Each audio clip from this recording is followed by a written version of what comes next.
Virus عقل مند اور خطرناک ہونے لگا ہے، حالات بدتر، کبوتر کی طرح آنکھیں بند کرنی ہے تو کر لیں۔ ایک مریض کا علاج $11 لاکھ۔ پہلے میں آپ کو ایک ایسی سٹوری کے بارے میں بتاتا ہوں جسے سن کے آپ کے ہوش اڑ جائیں گے۔ سٹوری کچھ یوں ہے کہ امریکہ میں کووڈ-19 سے صحت یاب ہونے والے شخص کو $11 لاکھ کا بل تھما دیا گیا۔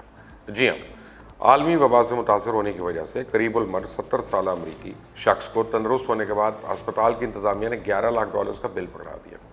مائیکل فلور کو 4 مارچ کو ایک اسپتال میں داخل کیا گیا تھا جہاں وہ 62 روز زیر علاج رہے۔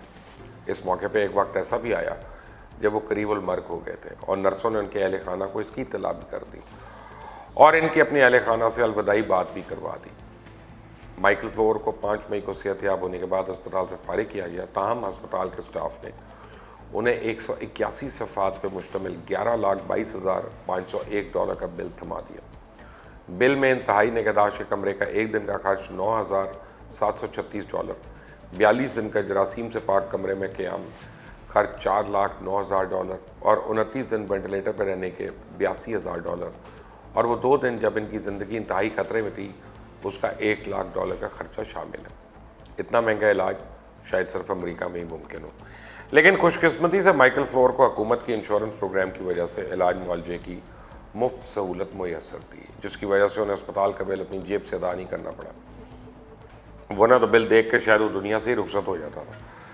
کیونکہ امریکن کانگریس نے وبا کے بحران میں امریکی معیشت کو بحال رکھنے کے لیے ایک بڑے منصوبے کا اعلان کیا تھا، اور جن میں مریضوں کا علاج کرنے والے ہسپتالوں اور نجی انشورنس کمپنیز کے لیے $100 ملین کا بجٹ مختص کیا گیا تھا۔ اب آپ خود اندازہ لگا لیں کہ امریکہ میں اسپتال اور انشورنس کمپنیز کیسے حکومت کو کیسے چونا لگا رہی ہیں۔ ہمارے ملک میں مریضوں کے علاج کو لے لیں، اربوں روپے مختص کیے گئے، وہ بھی اس طرح پورے ہو گئے ہوں گے، لیکن ہمیں یہ نہیں بھولنا چاہیے کہ وبا ابھی گئی نہیں ہے، بلکہ اس کا زور اور بڑھ گیا ہے۔ اور جیسا کہ آپ کو پہلے ایک ویڈیو میں بتایا تھا کہ اگست کا مہینہ خطرناک قرار دیا ہوا ہے، اس لیے جس نے کبوتر کی طرح آنکھیں بند کرنی ہیں کر لے، خطرہ تو نہیں ٹلے گا۔ ویسے وبا کو سنجیدہ نہ لینے سے وبا ختم تو نہیں ہوتی نا، بلکہ اور بپھر گئی ہے۔ عالمی وبا صرف تیزی سے پھیلتی جا رہی ہے، بلکہ وقت گزرنے کے ساتھ ساتھ یہ زیادہ خوفناک شکل اختیار کرتی جا رہی ہے۔ دوسری طرف ٹڈی دل جو ہے اس نے ہماری فصلوں کو تباہ کرنا شروع کر دیا، اور جس عوام سے سوشل ڈسٹنسنگ یا سماجی دوری کروانی تھی ان کو حکومت نے پیٹرول پمپوں پہ لائنوں میں کھڑا کر دیا، اور حد تو یہ ہے کہ وزیر پیٹرول کے بحران کا ذمہ دار مافیا کو ٹھہرا رہے ہیں۔ ایسے لوگوں کے لیے بات بنی ہوئی ہے کہ بڑے ہو کر کیا بنو گے نا، لیکن دنیا بھر میں کووڈ-19 اب وقت گزرنے کے ساتھ ساتھ جینیس اور خطرناک ہوتا جا رہا ہے۔ وائرس نے اپنے اندر ایسی تبدیلیاں پیدا کر لی ہیں جو اسے آسانی سیلز کو متاثر کرنے میں مدد دیتی ہیں، اور یہ تبدیلیاں ممکنہ طور پہ وضاحت کر سکتی ہیں کہ کووڈ-19 سے دنیا بھر میں اب کتنے لوگ متاثر ہو رہے ہیں۔ تحقیق میں بتایا گیا کہ وائرس کے اسپائک پروٹین میں جینیٹک تبدیلیاں آئیں، اور یہ وائرس کی وہ اوپری ساخت ہے جس کو وہ انسانی سیلز میں داخل ہونے کے لیے استعمال کرتا ہے۔ سائنسدانوں نے یہ بھی کہا ہے کہ جینیٹک چینجز کے بعد وائرس زیادہ کنٹیجس ہو گیا، جبکہ گزشتہ ہفتے عالمی ادارہ صحت نے کہا تھا کہ وائرس کے اقسام بننے سے وہ زیادہ آسانی سے پھیلے گا نہیں اور نہ ہی لوگوں کو سنگین حد تک بیمار کر سکے گا، لیکن نئی تحقیق کے مطابق وائرس مزید خطرناک ہو گیا ہے، اور اس کے اثرات بھی نظر آ رہے ہیں، کیونکہ چائنا میں وبا پھر لوٹتی بھی دکھائی دے رہی ہے۔ میں نے آپ کو پہلے بھی بتایا تھا کہ چائنا میں وبا کی دوسری لہر کے بعد وبا کے پھیلاؤ کو روکنے کی کوششوں کو جنگی بنیادوں پہ کام شروع کر دیا۔ بیجنگ، جسے اب تک دنیا کا محفوظ ترین شہر قرار دیا جا رہا تھا، اس میں اچانک حملے نے خوف کی ایک لہر پیدا کر دی، اور یہ خدشہ ظاہر کیا جا رہا ہے کہ بیجنگ کے علاوہ بھی دیگر علاقوں میں اسی طرح کے سخت اور طویل مدتی لاک ڈاؤن لگائے جائیں جنہوں نے چائنیز معیشت کو تباہی کے دہانے پہ پہنچا دیا تھا۔ اب جبکہ امریکہ اور برطانیہ سمیت دیگر ملکوں میں بڑھتے ہوئے کیسز کے باوجود لاک ڈاؤن میں نرمی کی جا رہی ہے، وہاں چائنا میں دوبارہ لاک ڈاؤن خطرے کی گھنٹی ہے۔ فرینچ پریزیڈنٹ نے ملک کھولنے کا اعلان کر دیا اور لاک ڈاؤن کی زیادہ تر پابندیاں بھی نرم کر دی ہیں۔ ریڈ زون میں ریسٹورنٹس کھول دیے جائیں گے اور 22 جون سے سکولز کھولنے کا فیصلہ کیا گیا۔ برطانیہ میں 3 مہینے کے بعد تجارتی مراکز کھل جائیں گے۔ مصر نے بھی 1 جولائی سے فضائی حدود کھولنے اور ساحلی مقامات پہ سیاحوں کے داخلے کی اجازت کا فیصلہ کیا۔ بنگلہ دیش کے دارالحکومت ڈھاکہ میں ایک ہی جگہ 60 سے زیادہ کووڈ کیس رپورٹ ہونے کے بعد علاقے میں لاک ڈاؤن کا فیصلہ کر لیا گیا۔ وبا سے جہاں روز لاکھوں لوگ متاثر اور ہزاروں لوگ لقمہ اجل بن رہے ہیں، وہیں پہ دنیا بھر میں مختلف شعبوں میں معاشی نقصان بھی تمام ممالک کے لیے شدید دھچکا ہے، اور اس منفی رجحان کی وجہ سے عالمی جی ڈی پی کووڈ-19 کئی ہزار ارب ڈالر کے نقصان کا سامنا ہے۔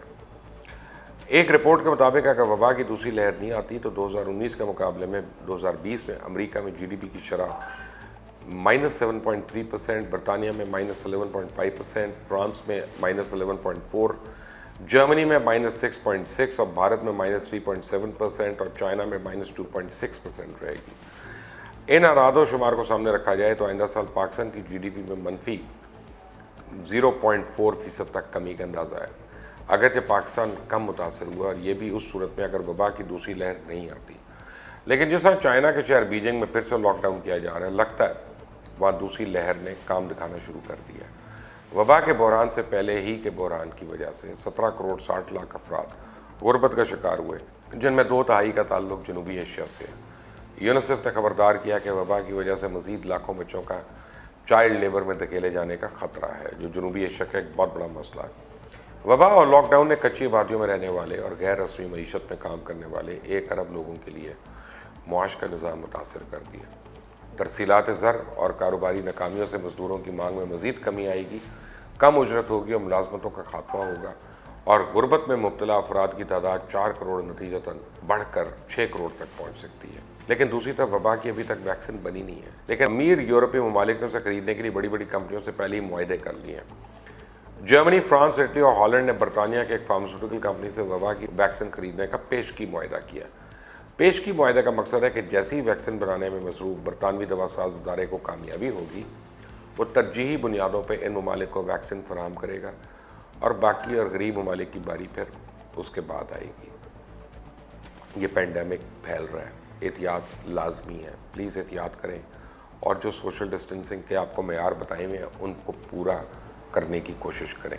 اللہ حافظ۔